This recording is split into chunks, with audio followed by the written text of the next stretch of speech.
브로커 일을 하신 지는 얼마나 되셨어요? 횟수로 따지면 한 20년 됐고요.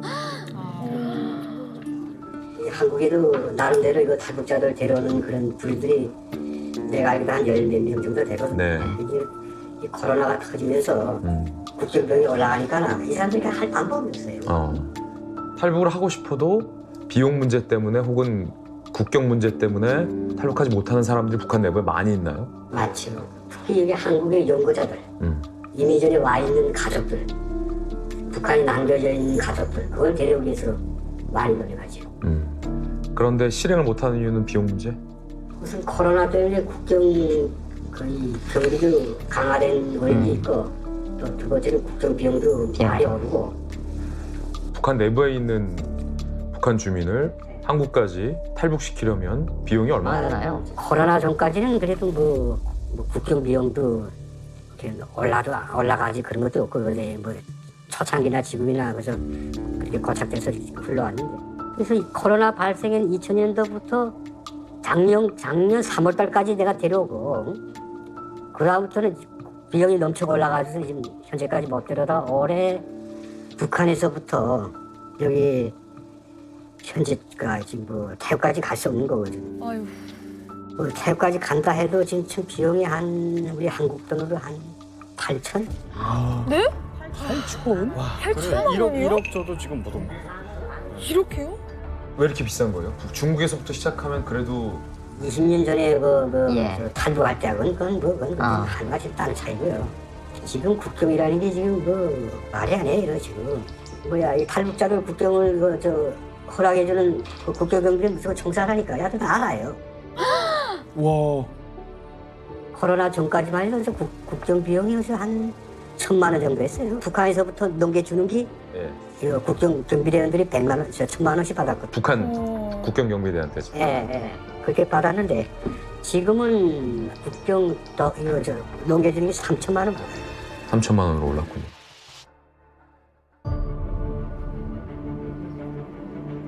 숨이 안 쉬어진다, 숨이. 와, 너무 답답하다. 아니 이게 압록강 건너는데 이렇게 큰 돈이 사실 들지는 몰랐는데 지금은 심지어 3배가 올랐다고 하는데 아니 왜 이렇게 비싼 거예요? 북한 주민들이 내부에 있는 주민이 탈북을 하려면 무조건 중국을 거쳐야 하는데 네. 중국을 탈출할 수 있는 방법이 밀수꾼이 가는 길을 따라가는 비용 그 방법이 있는데 요거는 비용이 쌉니다. 근데 위험보다는 매우 크죠. 그렇죠. 걸리면 총살될 수도 있어서 네. 안전한 건 목숨값을 담보로 하는 거니까 국경 경비대를 매수하는 거예요. 북한 국경 경비대.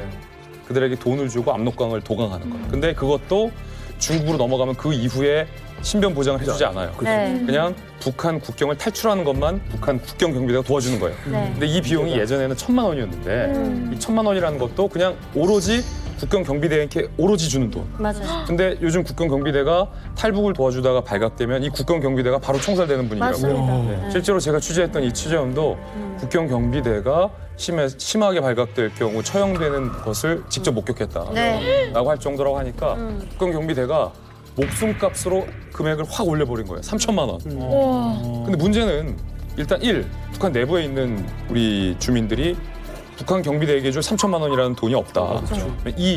한국에 지인이 있어서 한국의 가족이 3천만 원을 내서 빼주고 싶어도 국경 경비대들이 몸을 사린다. 3. 국경 경비대를 어찌어찌 찾아서 매수해서 3천만 원을 주고 북한 국경, 압록강을 넘겨도 바로 앞에 중국 국경을 통과할 수 있는 방법이 마땅치 않다. 삼중 거예요, 지금. 예, 국경에 지금 우리가 자꾸 말로만 하는데 국경을 우리가 한번 조금 더 접근해 보면 북한 측 국경은 이미 철책과 콘크리트로 쭉 천지가 맞습니다. 다 산지 끝났어요. 그러니까 거기에 빨래하고 무길로 가던 사람들은 철업길 가던 처소 안내길을 따라서 두만강과 압록강에 접근이 가능했어요. 쪽문 열고. 정해진 시간에. 근데 이제 코로나 때문에 거기에 2020년 8월 25일 날에 북한에 이거 폭염 봤을 겁니다. 폭염은 나왔는데 사람은 물론 짐승 나타나도 쏘라고 폭염이 나와 있어요.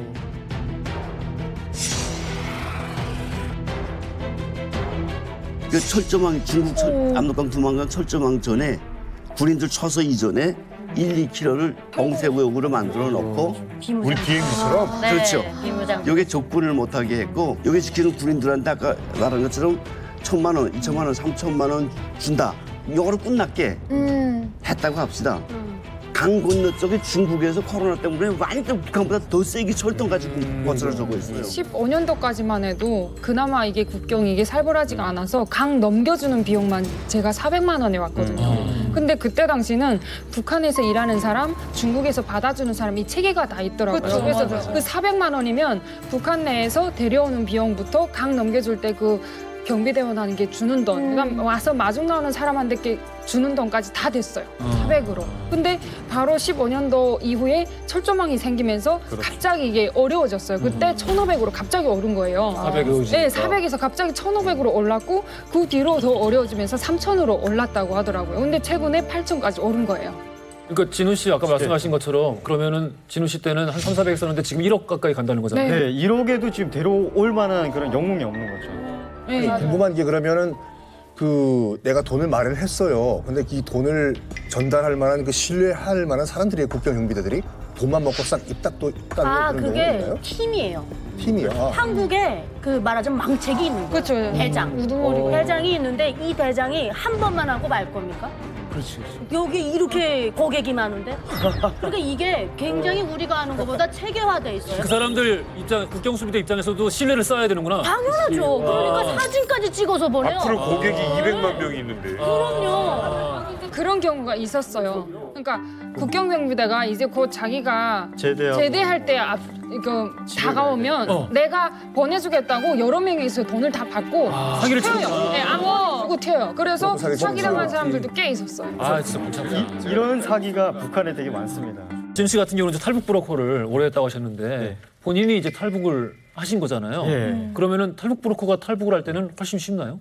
원래는 쉽죠. 근데 저 같은 경우에는 이제 추격조가 제가 전국 수배를 받다 보니까 추격조가 따라붙어가지고 솔직히 이제 눈을 감고도 저는 올 수 있거든요. 이제 길을 다 알아가지고. 그래서 저는 이제 제일 위험한 곳이 안전한 게 아닐까 이런 생각에 백두산을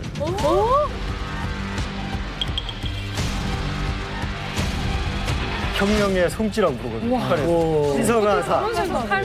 그래서 백두산을 통해서 저는 탈북을 하게 됐어요. 와, 너무 간이 천지를 넘어서요? 천지를 넘어서요? 천지를 가면은 탈북이 아니라 관광이지. 천지까지는 안 갔어요. 예. 아니 사실 그 관광으로 가도 사실 올라가기 힘든 곳이 너무 높은 데인데 그렇죠. 밀림이 되게 뭉쳐. 밀림을 딱 지나면 백두산 가기 전에 그런 백두산이 다 돌이거든요. 밀림 지역으로 해서 중국으로 넘어가시는 그렇죠. 넘어가시는 그렇죠. 그걸 이제 멀리서 보면서 아 여기서 신출기모를 여기서 했구나.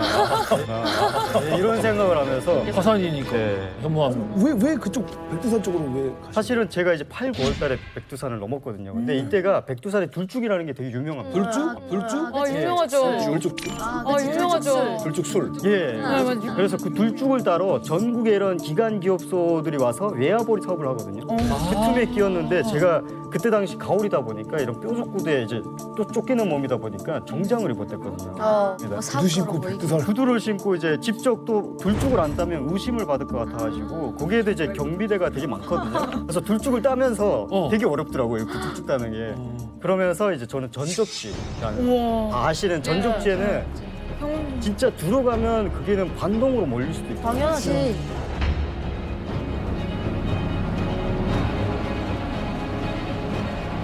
근데 거기는 경계가 되게 느슨하더라고요. 그러니까 설마 여기로 들어가냐. 위험하니까. 그래서 이제 딱 넘어왔는데 마침 이제 잠복초소가 있는 거죠. 근데 이게 잠복초소가 있다는 거는 거기가 탈북하기 쉽다는 거거든요. 물이 얇으니까 뛰어갈 수도 있거든요. 와, 대박이다. 그래서 그 잠복초소 앞으로 진짜 대낮에 대낮에 이제 넘어서 아니 이게 진우 씨가 너무 쉽게 말하니까 뭐 예. 브로커니까 너무 쉽게 했나 이렇게 생각되잖아요. 그렇죠. 너무 어렵습니다. 백두산은 아까 말했던 뭐 구호물동 뭐 전적지가 엄청 많아요. 거기에 다 진짜 실탄을 든 군인들이 다 지키는데 예를 들어서 구호나무 가까이만 가도 섰 하거든요. 왜냐면 구호나무에 뭐라도 잘못할까봐. 그 정도로 김정일이 태어났다고 하잖아요. 김정은이 백두산 혈통이래잖아요. 그 북한하면 그 정체성이 백두산 아닙니까? 근데 거기를 탈북했다는 건 대단한 거예요. 미치지 않고선 가능하지 않아요. 미쳤다. 삐또가 돌아온 거죠 지금. 하지를 미쳤다. 처음 들어봤어요. 워낙 까마니까. 그러면은 그 가장 큰 이 노하우가 결국 그건가요? 오히려 남들이 위험하다고 생각하는 쪽이 오히려 제일 덜 위험하다. 안전하다고 생각했습니다. 그리고 워낙 대단해요. 아니 진짜 근데 백두산이 저도 가봤지만 진짜 이렇게 좁은 데 있어요. 중국하고. 근데 대신에 낭떠러지예요. 낭떠러지. 저는 지금 너무 절벽이 궁금해요. 있고, 예. 어떻게 그 낭떠러지를 밧줄 타고 내려왔는지. 저희가 14일을 산에 헤매면서 루트를 찾았거든요. 저희라는 거는 혼자가 아니었어요? 저희 아버지랑 다행히 저희 아버지가 또 약초를 연구하시던 분이다 보니까 산에 대해서 되게 잘 알았고 오히려 의심도 덜 받겠다.